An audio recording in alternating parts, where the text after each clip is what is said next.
కడు రమణీయమైన ప్రకృతిలో రెండు గుట్టల మధ్యలో పచ్చదనం పరుచుకున్న ప్రదేశంలో ఒక యాపిల్ చెట్టు గర్వంగా తనను తాను చూసుకొని మురిసిపోవడం మొదలుపెట్టింది.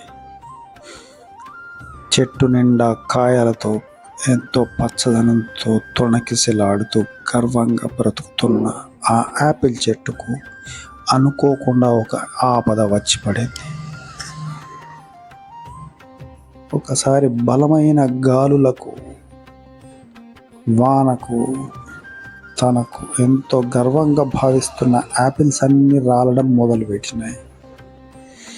రాలుతున్న యాపిల్స్ను బలంగా తన వైపు ఆకర్షించడానికి ఒడిసి పట్టుకునే ప్రయత్నం చేసినా కానీ అవి జారడం, రాలిపోవడంతో నిస్పృహలో పడ్డ యాపిల్ చెట్టు ఏం చేయాలో అర్థం కాకుండా దుఃఖించడం మొదలుపెట్టింది.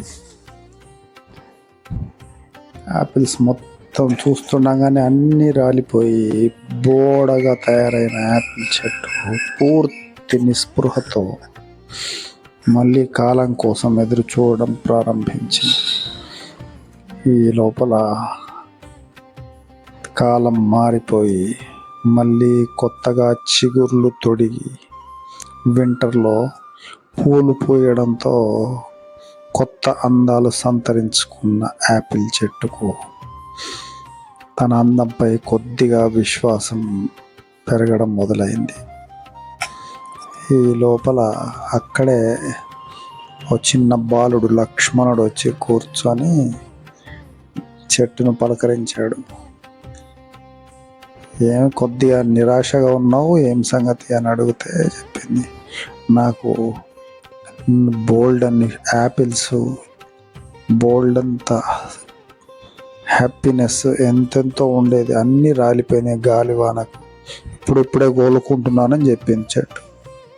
దానికి చిన్నగా నవ్విన లక్ష్మణుడు, కాలం మార్పుతో అన్నీ సర్దుకుంటాయి, చూడు ఇప్పుడు నువ్వు ఎంత అందంగా ఉన్నావు, చెట్లు పచ్చదనంతో కలకలాడుతున్నావు కదా, ఏం బాధపడకు అని చిరునవ్వుతో వెళ్ళిపోయాడు.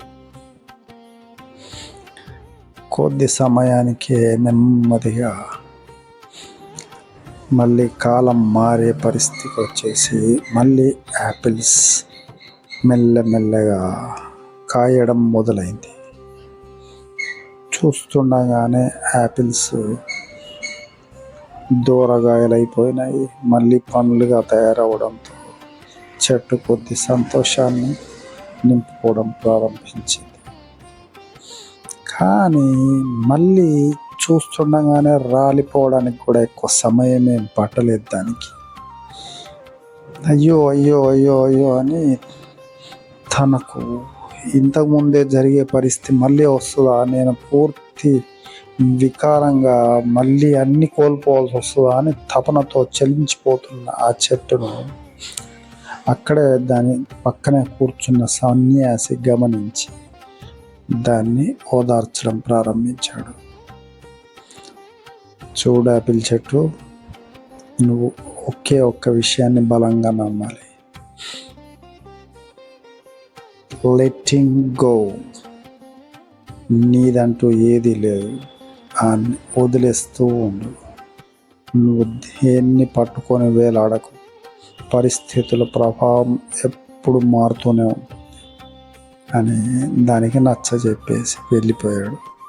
ఈ కాయలు నావి కావా, ఈ సంపద అంతా నాది కాదా అని ఉద్వేగంగా అడిగిన చెట్టుకు సమాధానం వెనక్కు తిరిగి ఇచ్చిన స్వామి, నీదే, నీ శక్తితోనే ఉద్భవించిన ప్రతి ఒక్కటి నీదే, కానీ సృష్టికి చెందింది, నీ శక్తిని సృష్టికి ధారపోస్తున్నావు, దానికి ప్రతిఫలం కూడా నువ్వు అనుభవిస్తావు, సంతోషంగా ఉంటావు.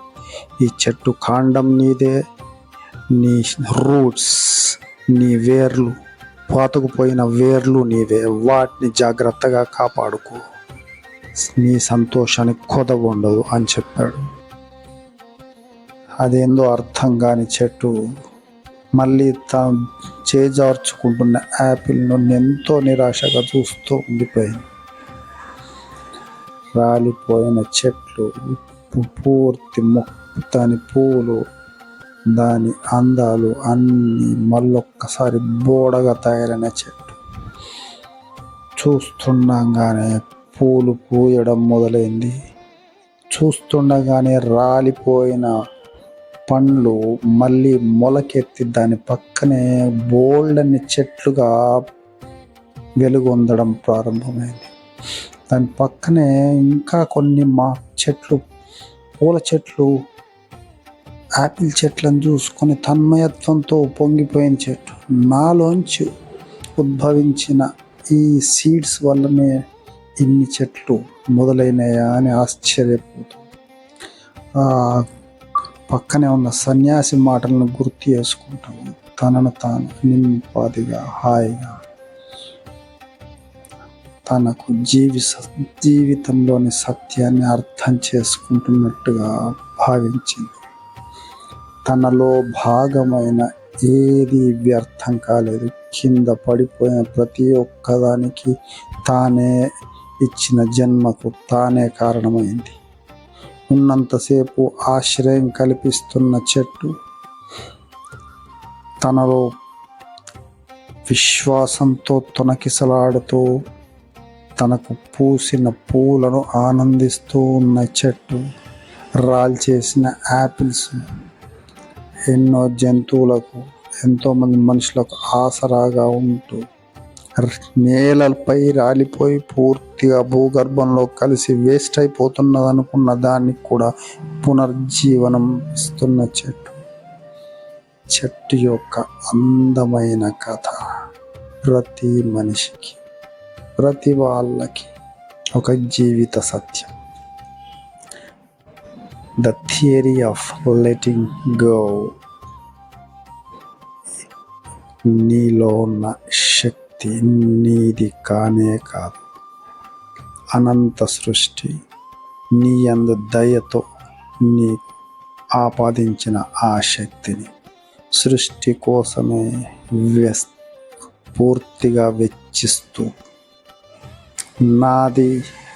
నాది మాత్రమే అనుకునే భావం నుంచి బయటపడడానికి యాపిల్ చెట్టు కథ ఒక అద్భుత సందేశం.